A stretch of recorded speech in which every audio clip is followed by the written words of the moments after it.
Assalamualaikum dan selamat sejahtera. Hari ini, dalam video ini, cikgu akan kongsikan bagaimana mengira cukai pendapatan individu.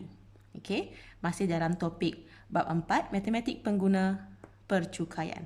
Untuk mengira cukai pendapatan individu, kita kena mengikut dia punya carta alir yang di bawah.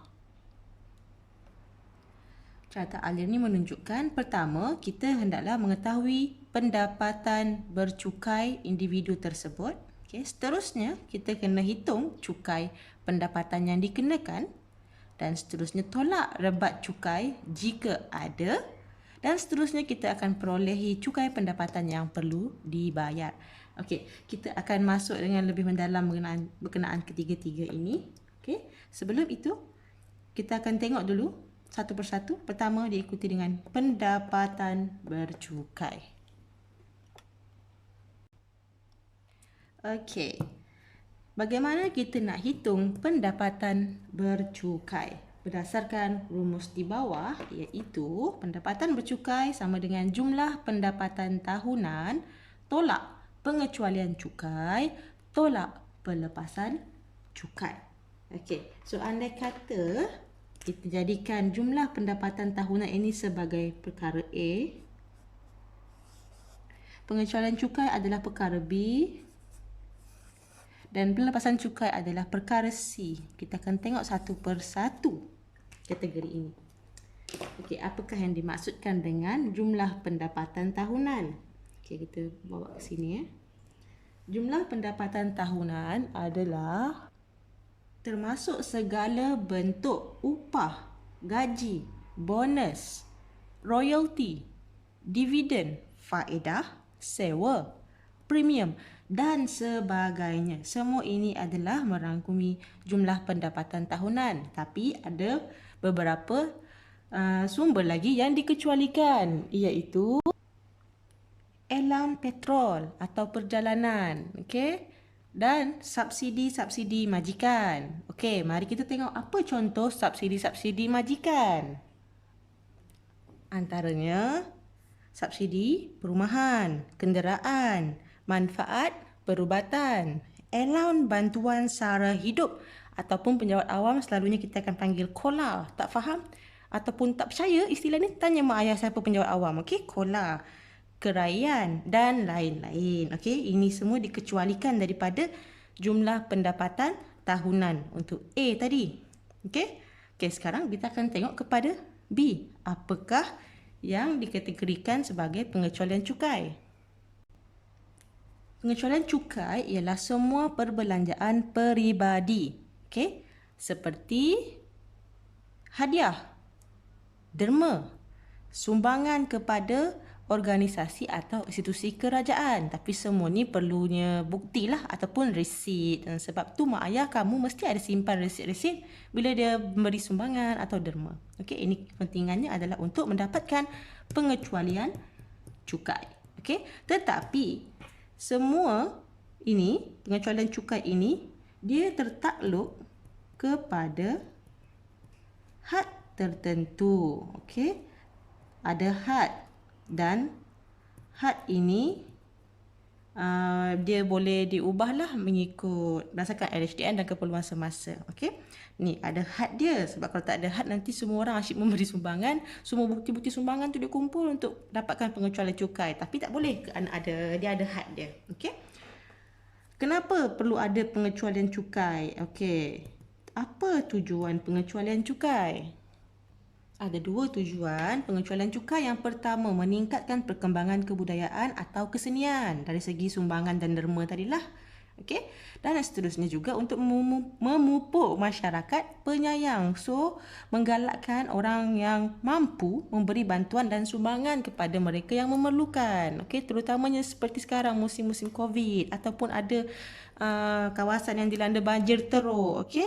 So, mereka-mereka yang mampu ni akan memberikan sumbangan dan oleh itu kerajaan memberikan pengecualian cukai.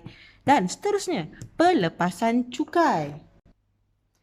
Pelepasan cukai ialah perkara atau perbelanjaan bagi kepentingan persendirian atau ahli keluarga yang tidak dikenakan cukai pendapatan. Contohnya, kamu pelajar belum dikenakan cukai pendapatan. Ibu ayah mengeluarkan perbelanjaan untuk kamu. Okey, apa contohnya? Contohnya sebenarnya yang diberikan pelepasan cukai adalah komputer, belian alat elektronik, komputer, laptop, komputer riba yang untuk kamu gunakan sekarang belajar time musim COVID ni, okey?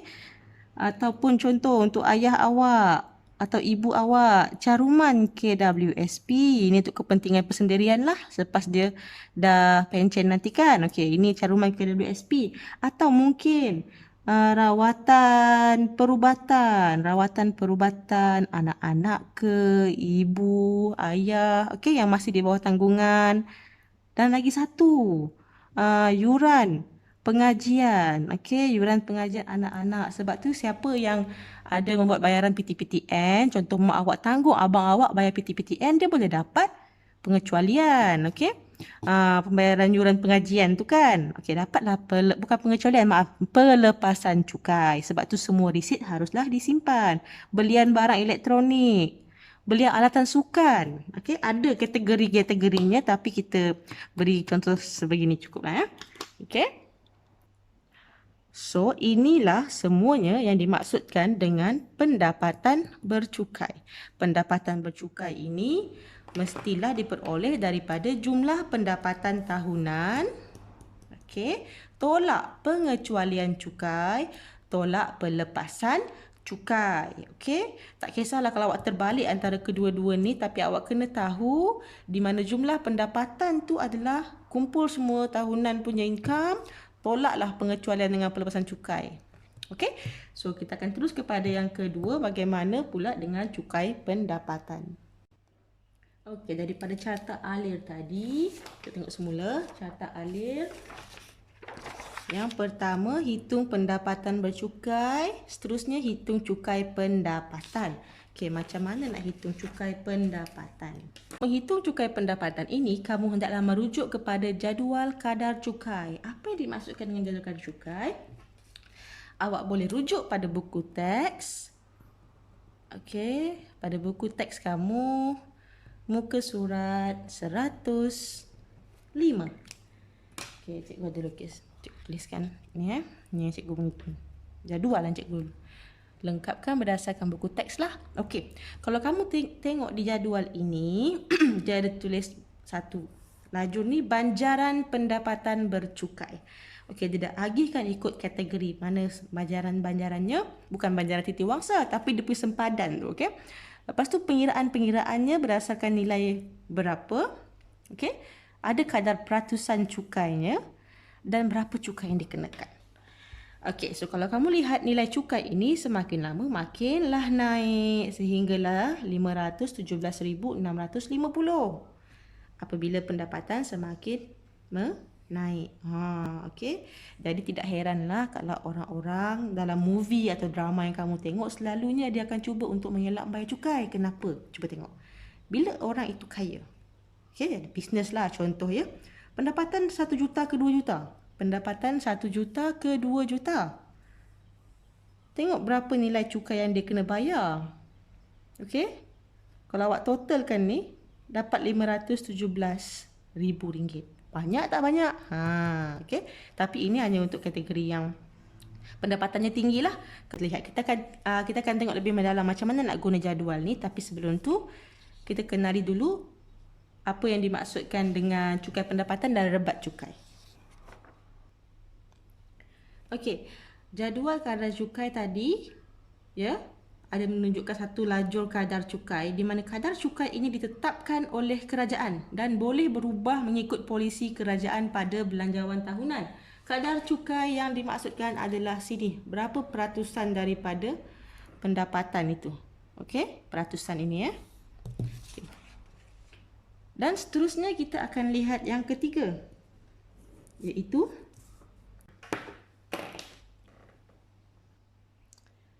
rebat cukai ini diberi untuk mengurangkan cukai yang perlu dibayar. Okey, ada dua jenis rebat cukai. Yang pertama, jika pembayar cukai ini pendapatan bercukai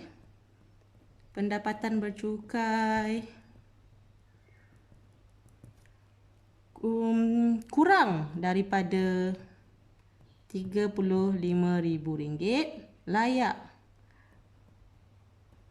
RM400 rebat cukai. Okey, ini khas untuk yang berpendapatan bercukai kurang RM35,000. Okey, rebat yang kedua adalah berdasarkan jumlah bayaran zakat. Okey ya. Jumlah bayaran zakat. Pembayar zakat memang mendapat rebat cukai ataupun mungkin fitrah oleh warga negara yang mestinya beragama Islam lah. Okey. Begini. Kelebihan kepada yang pembayar cukai akan mendapat rebat cukai. Okey, contohnya diberi pendapatan tahunan termasuk allowance adalah RM125,300. Okey. Selepas tu allowance yang dikecualikan cukai RM12,340, derma kepada perpustakaan RM2,000, pelepasan cukai RM22,500, hitung pendapatan bercukai berdasarkan maklumat yang diberi. Untuk menghitung pendapatan bercukai di atas, kita kena pasti jumlah pendapatan tahunan dahulu. Okey, pendapatan yang diberi ini termasuk allowance dan seterusnya kita ada allowance yang dikecualikan cukai. So, kita kena buat. Okey, so jumlah pendapatan tahunan dia sebenarnya adalah RM112,960 selepas kita tolak allowance yang dikecualikan cukai. Okey, selepas tu kita kiralah pendapatan bercukai. Pendapatan bercukai, okey, daripada jumlah pendapatan tahunan ni kita kena tolak pelepasan cukai dan pengecualian cukai. So di sini kita tolak RM2,000 derma kepada perpustakaan yang dikecualikan cukai dan seterusnya RM22,500 adalah pelepasan cukai. Maka pendapatan bercukai adalah RM88,460. Okey. Okey, untuk contoh yang kedua, tadi contoh pertama ya. Untuk contoh yang kedua, diberikan awak pendapatan bercukai 2020 adalah RM47,531. Zakat yang dibayar untuk tahun 2020 sebanyak RM280. So, hitung cukai pendapatan yang dikenakan ke atas, maklumat di atas lah. Yang tadi, apa yang awak buat hanyalah mengira pendapatan bercukai. Kali ini, dia lebih sikit, kita kena hitung cukai pendapatan daripada pendapatan bercukai ni. Okey, penyelesaiannya, kita kena rujuk kepada jadual kadar cukai ya. Okey, tapi sebelum tu kita lihat ya. Dia punya gaji pendapatan bercukai 2020 adalah RM47,531. So kita lihat jadual, RM47,531 berada di banjaran sini. Okey. Di banjaran sini ya. Okey, di mana RM35,000 pertama dikenakan cukai dasar sebanyak RM600. Maka kita tulis cukai bagi RM35,000 pertama iaitu RM600 ataupun tadi cikgu sebut adalah cukai dasar berdasarkan jadual. Next, kita kira cukai atas baki berikutnya. Kalau kamu lihat pada jadual ini, okey, RM35,000 pertama RM600. Okey, RM15,000 berikutnya ni didapat daripada RM50,000 tolak RM35,000. RM15,000, tapi ni kalau maksimal RM50,000. Untuk kes ini hanyalah RM47,000. So macam mana nak cari baki berikutnya cukai yang dikenakan? kita kena ambil 47,531 pendapatan bercukai ni, tolak 35,000 yang kita dah dapatkan dia punya cukai dasar. Baki nanti awak kena darab dengan 8%. Okey. So kita akan dapatlah RM102.48. Okey. So ini cukai untuk baki berikutnya dan ini cukai dasar dia. Next kita lihat dia ada buat pembayaran zakat. Maka pembayaran zakat ini jatuh pada rebat cukai. Okey. So rebat yang layak adalah sebanyak RM280 daripada zakat. Maka cukai pendapatan yang perlu dibayar adalah RM600 cukai dasar tambah 8% daripada cukai atas baki berikutnya iaitu RM1,002.48 dan seterusnya tolak rebat cukai iaitu zakat sebanyak RM280. Okey. Dapatlah RM1,322.48. Contoh yang ketiga, diberi jumlah pendapatan tahunan 2020 RM52,770, telah memberi derma ke Badan Kebajikan sebanyak RM300 dan juga menuntut pelepasan cukai seperti di bawah, individu RM90,000, RM9,000, insurans hayat dan KWSP RM5,800, insurans perubatan RM1,700, yuran pengajian sendiri RM4,000. Soalannya, hitung cukai pendapatan yang perlu dibayar. Okey, kita kena pasti dulu. Untuk cari cukai pendapatan yang perlu dibayar, okey, awak kena tahu apakah pengecualian cukai dan juga berapakah pelepasan cukai. Okey. Di sini pengecualian cukai adalah pada derma. Okey, apakah pengecualian cukai dia? Derma. Berapa? RM300. Next pelepasan cukai dia yang dituntut apa? Ni ada 4. Berapa? So awak kena totalkan. Okey. So penyelesaian. First kita kena kira pendapatan bercukai. Okey, daripada jumlah pendapatan tahunan dia RM52,770, kita tolak pengecualian cukai RM300, kita tolak pelepasan cukai. Okey, kita totalkan semua ya. Cikgu buat kurungan. 9,000 tambah 5,800 tambah 1,700 tambah 4,000. Okey. Maka pendapatan bercukai kira 31,970. Okey, next awak pun tengoklah jadual di buku teks kamu tu. Okey, 31,970 di banjaran yang mana? 31,000 banjaran sinilah. Okey, banjaran yang ini nampak jelas Banjarannya ini di mana 20,000 pertama cukai dasar RM150. Dan kita kena buat pengiraan 3% ke atas baki yang berikutnya. So, kita tulislah cukai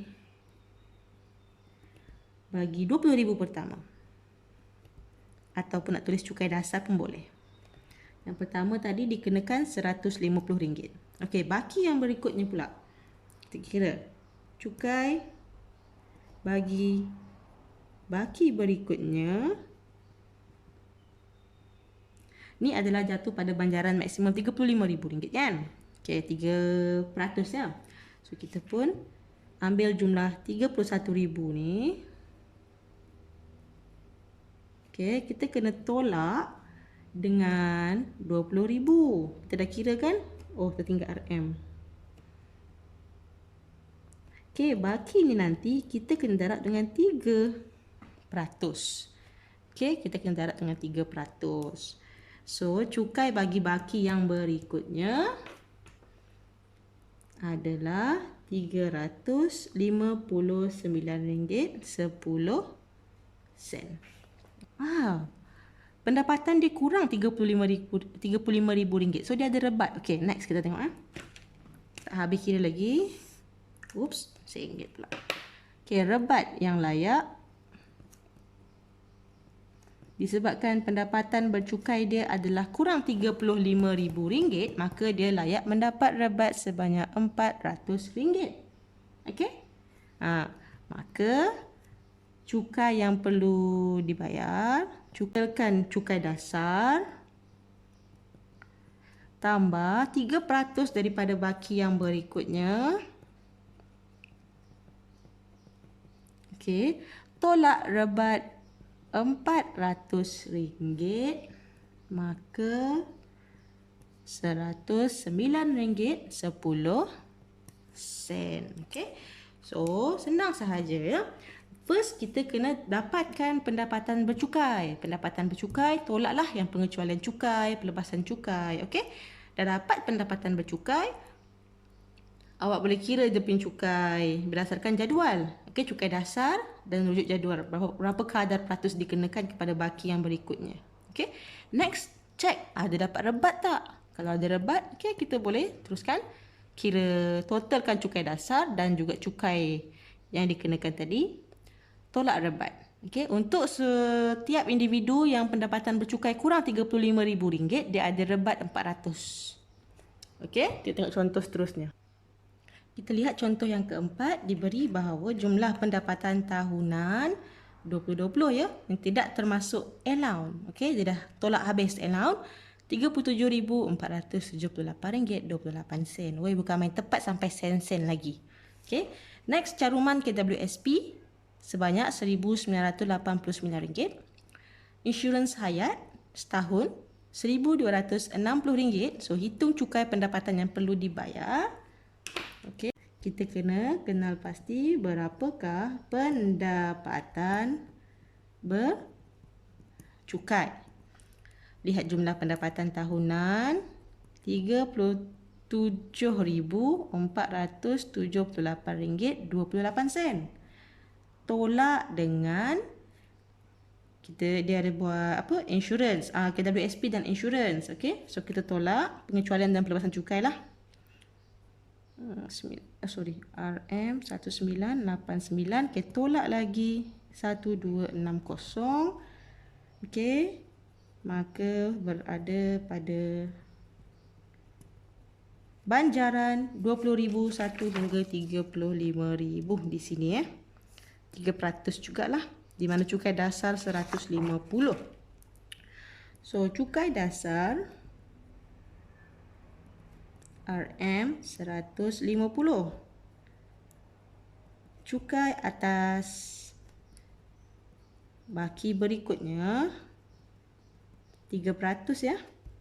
So, RM34,229.28 ni kena tolak dengan RM20,000 yang kita dah take into account bagi cukai dasar, darab dengan 3%,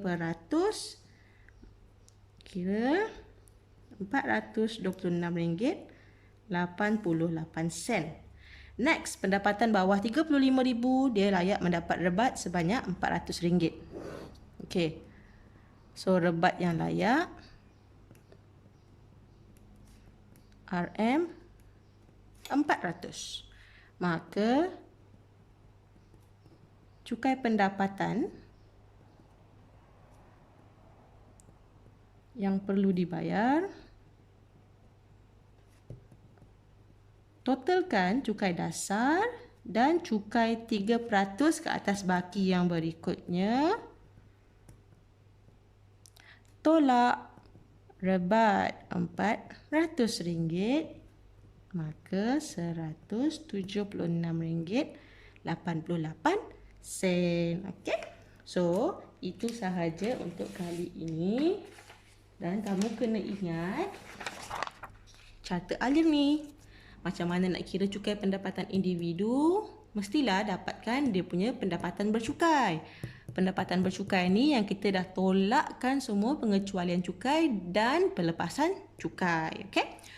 Next, kita kiralah cukai pendapatan, tengok banjaran mana berdasarkan jadual kadar cukai.